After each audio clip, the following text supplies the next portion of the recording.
Hello friends, জয় মোহনবাগান।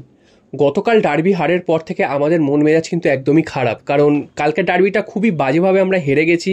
যেখানে 2-2 গোলে আমরা সমতা ফিরিয়ে নিয়েছিলাম, সেখান থেকে আমরা তার পরের মুহূর্তেই গোল খেয়ে হেরে গেছি। তো এটা আমাদের মেনে নিতে একটু কষ্ট হচ্ছে।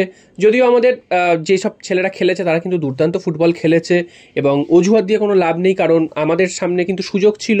আমাদের ম্যানেজমেন্ট কিন্তু আমাদের সেই অন্তরায় হয়ে দাঁড়িয়েছে আমাদের সেই সুযোগের। কারণ ম্যানেজমেন্ট যদি আরও আগে থেকে প্রিপারেশন নিত, আরও আগে থেকে প্লেয়ারদের নিয়ে আসতো, প্র্যাকটিস করাতো, তাহলে হয়তো এই ডার্বিতে আমরা বেশ কিছু সিনিয়র দলের ফুটবলারকে খেলাতে পারতাম এবং খেলার রেজাল্ট হয়তো আরও অন্যরকম হতো। যদিও এই প্লেয়াররা যথেষ্ট নাস্তানাবুদ করেছে ইস্ট বেঙ্গলকে, এবং হয়তো আরও প্লেয়াররা থাকলে সেখানে হয়তো মোহনবাগান জিতেই ফিরতে পারতো। তো সেই দিক থেকে দেখতে গেলে ম্যানেজমেন্টের অপদার্থতার জন্যই কিন্তু আমাদের এই ম্যাচটাকে এইভাবে মাঠে ফেলে আসতে হলো, তা না হলে কিন্তু আমরা ম্যাচটা জিতে নিতে পারতাম। তো ম্যানেজমেন্টের এইটা বোঝা উচিত যে এইভাবে হয়তো তাদের কাছে হয়তো কোনো গুরুত্ব থাকছে না, খালি শুধু আইএসএলই গুরুত্ব থাকছে, তবে সমর্থকদের কাছে কিন্তু অবশ্যই গুরুত্ব রয়েছে। এই সিএফএল, ডুরান্ড কাপ বা অন্যান্য যেসব টুর্নামেন্টেই মোহনবাগান নামছে, প্রত্যেকটা টুর্নামেন্টের সমান গুরুত্ব রয়েছে। তো এটা কিন্তু ম্যানেজমেন্টকে বুঝতে হবে। যাই হোক, যেটা হয়ে গেছে সেটা নিয়ে তো আর ভেবে লাভ নেই, আমাদের তো আর ফিরে পাবো না সেই ম্যাচটা। আমাদের সামনের লক্ষ্য হচ্ছে ডুরান্ড কাপ। ডুরান্ড কাপের 31 তারিখ মোহামেডানের বিরুদ্ধে খেলা রয়েছে। যদিও মোহামেডানের এই মুহূর্তে যা ফর্ম, সেই তুলনায় মোহনবাগান হেসে খেলে জিতে যাওয়া উচিত ম্যাচটা।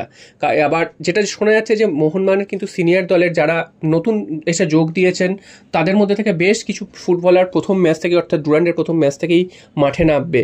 তো সেটা হলে যথেষ্ট ভালো হয়, কারণ হঠাৎ করে একটা বড় ম্যাচে নেমে পড়লো প্লেয়াররা খেলতে, সে যত বড় প্লেয়াররাই হোক না কেন, ম্যাচ ফিট না হলে কিন্তু সেই ম্যাচে কিছুই করতে পারবে না। গতকালই আমরা দেখেছিলাম যে দীপেন্দু, কিয়ান এবং সুয়েল ভাট এরা কিন্তু প্রত্যেকেই হঠাৎ করে ম্যাচে নেমে পড়েছে। এর আগে যদি একটা ম্যাচে অন্তত 20-25 মিনিট, আধ ঘন্টা যদি খেলে থাকতো, তাহলে কিন্তু এতটা তাদের অসুবিধা হতো না।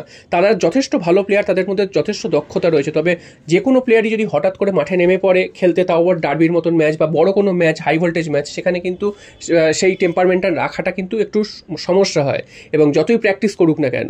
তো সেদিক থেকে দেখতে গেলে ডুরান্ডের প্রথম ম্যাচ থেকেই যদি এই প্লেয়াররা খেলে, অন্তত 2-3টে ম্যাচ খেলে নিজেদের মধ্যে সড়গড় হবে, এবং তারপর যদি নকআউটে বড় কোনো দল পড়ে, যদি ইস্ট বেঙ্গল পরে ডার্বি হয় সেটা তো আলাদা ব্যাপার, এছাড়াও যদি অন্য কোনো বড় দল পড়ে, তাদের বিরুদ্ধে খেলতে কিন্তু খুব একটা অসুবিধা হবে না। খেলায় হার জিত আছে সেটা পরের কথা, তবে এই জিনিসটা একটা ভালো যে অন্তত প্রথম ম্যাচ থেকে খেলানোর একটা চেষ্টা করছে ম্যানেজমেন্ট। আবারও বলছি যে মোহামেডানের এই মুহূর্তে যে পারফরমেন্স, কলকাতা লিগের দলরাই প্রত্যেকটা ম্যাচে তাদেরকে হারিয়ে চলে যাচ্ছে। তো সেইখানে মোহনবাগান অবশ্যই জিতবে, এই আশাটাই আমরা রাখি, এবং ম্যাচটা কিন্তু আমরা শুধু জিতবো না, একটা বড় ব্যবধানের মার্জিন নিয়ে জিতবো, এটাই কিন্তু আমরা আশা রাখছি। আগামী 31 তারিখ ম্যাচটা যুবভারতী ক্রীড়াঙ্গনে হবে সন্ধ্যে 7টা থেকে, এবং তার জন্য কিন্তু টিকিটও দিয়ে দিয়েছে। সেই টিকিট তোমরা কালেক্ট করতে পারো, এবং এই ম্যাচটা থেকেই কিন্তু বোঝা যাবে যে মোহনবাগানের সিনিয়র দলের ফুটবলাররা কে কোন অবস্থায় রয়েছে। যদিও প্রথম ম্যাচে বিদেশিদের খেলার সম্ভাবনা কম, কারণ বিদেশি বলতে জেমি ম্যাকলারেন হয়তো কালকের চলে আসবেন, কারণ 29 তারিখ মোহনবাগান দিবসে তার হাজির থাকার কথা রয়েছে। এছাড়াও জেসন কামিংসেরও হয়তো কালকের চলে আসার কথা রয়েছে, এবং আমরা কিন্তু মোহনবাগান দিবসের দিন তাকেও দেখতে পেতে পারি।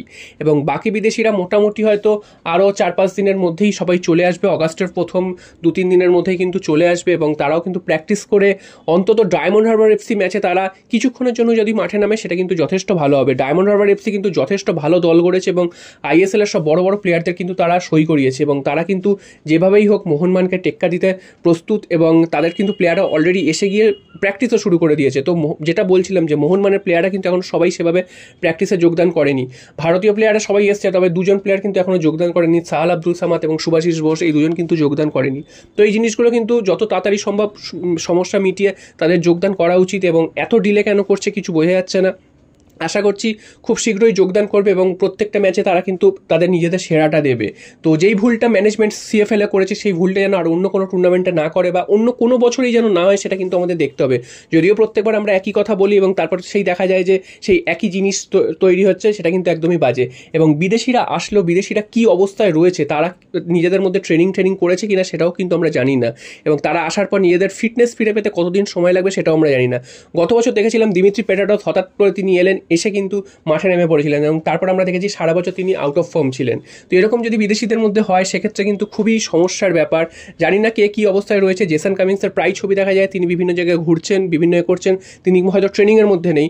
বাকি প্লেয়াররা হয়তো নিজেদের মধ্যে ট্রেনিংয়ের মধ্যে ছিলেন, তাহলে সেটা ভালো হবে, এবং যত তাড়াতাড়ি এসে দলের সাথে মানিয়ে নিয়ে ফিটনেসটা মানে ম্যাচ ফিট হওয়ার মতন একটা কন্ডিশনে চলে আসুক, আমরা সেটাই চাই। এবং আগামী যে মোহনবাগান ম্যাচ থেকে ডুরান্ড কাপের অভিযান শুরু হচ্ছে, সেই প্রথম ম্যাচ থেকে আমরা জয়ের ধারা অব্যাহত রাখতে চাই এবং নকআউটে গিয়ে কিন্তু আমরা যে দলই সামনে পড়ুক না কেন তাদেরকে হারাতে চাই। যদি ইস্ট বেঙ্গল পরে এই প্রতিশোধটা কিন্তু আমরা নিতে চাই এবং টুর্নামেন্টে আমরা চ্যাম্পিয়ন হতে চাই। এটা কিন্তু ম্যানেজমেন্টকে লাউড অ্যান্ড ক্লিয়ারভাবে বুঝিয়ে দেওয়া উচিত।